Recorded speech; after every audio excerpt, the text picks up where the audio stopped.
Assalamualaikum warahmatullahi wabarakatuh. Saya Yudi Pramuko, tukang donat dari para YouTuber tertua di semesta.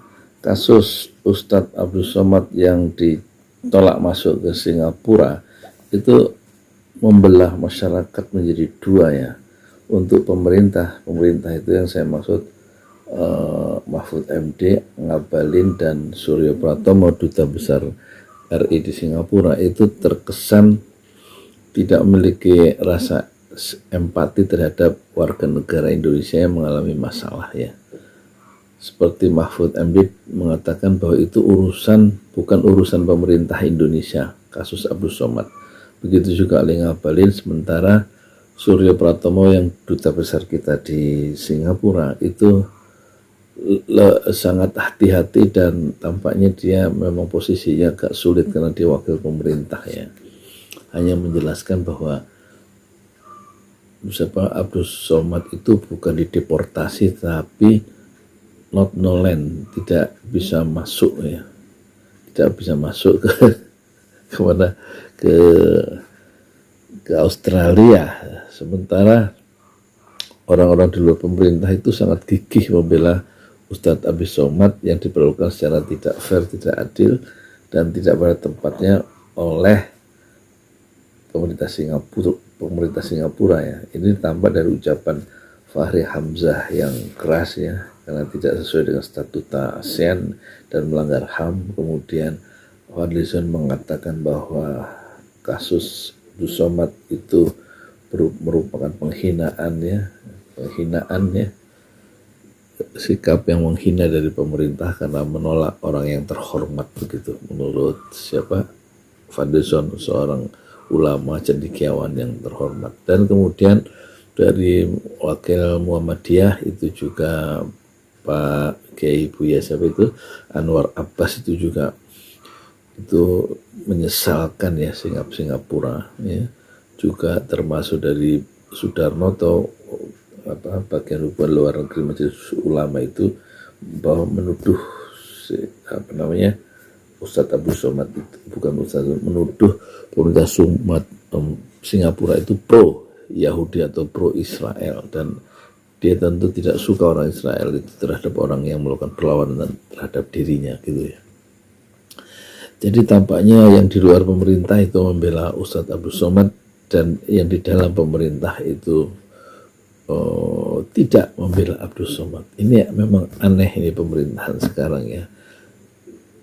Selalu dia menjaga jarak atau justru terkesan membenarkan sikap dari pemerintah Singapura yang merugikan warganya sendiri, merugikan warga Indonesia maksud saya. Jadi ini kalau nanti begitu caranya, pemerintah itu akan mengalami kesulitan ya, pendukung-pendukung pemerintah pada tahun 2024 akan berhadapan dengan opini yang dikembangkan oleh Ustadz Abdul Somad dalam konteks politik atau pilpres atau pemilihan pilkada dan lain-lain. Dia menjadi opinion leader nanti, menjadi rujukan ya bagi kelompok masyarakat di luar pemerintahan, atau civil society akan sangat tergantung kepada Ustadz Abdul Somad yang sekarang sedang dizolimi dan tidak dibela oleh pemerintah, tapi justru mendapatkan simpati dari civil society. Meskipun Habib Rizik Syihab nanti masih di dalam penjara dan tidak bisa mengeluarkan opininya secara langsung, tampaknya akan diteruskan, akan disambung ya oleh Ustadz Abdul Somad yang sekarang tampaknya mendapatkan simpati luas dari masyarakat di luar pemerintahan.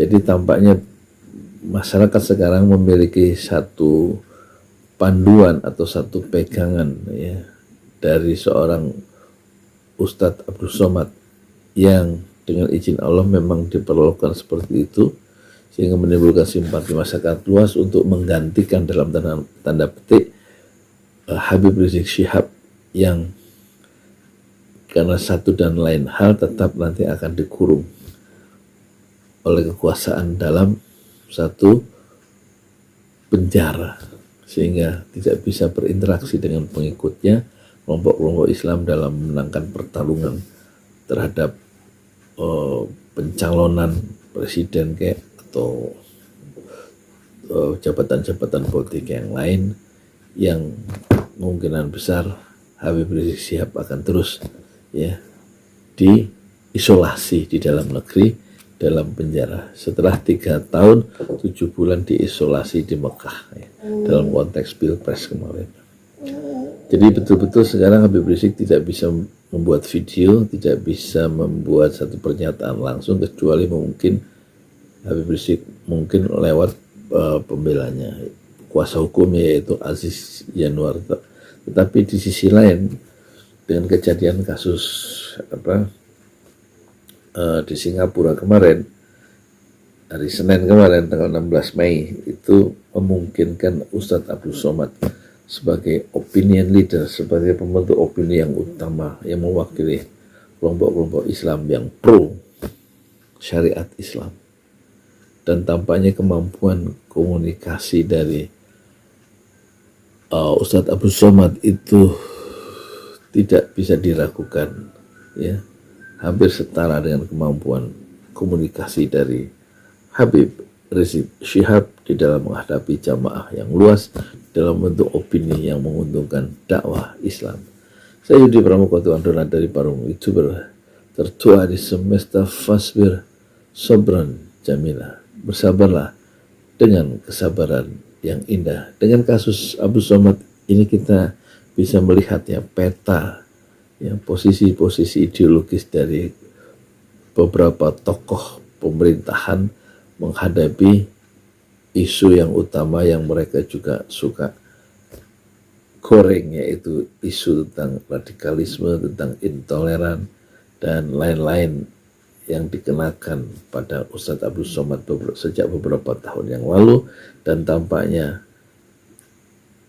kaitan antara dicekalnya Abdul Somad dengan posisi politik atau posisi ideologis pemerintah beberapa tahun yang lalu, tampaknya ada kaitan, karena posisi pemerintah tetap tidak berubah menghadapi Abdul Somad, yaitu menjaga jarak atau setidak-tidaknya tampak betul-betul merasa Ustadz Abdul Somad bukanlah urusan pemerintah Indonesia, kata Mahfud MD.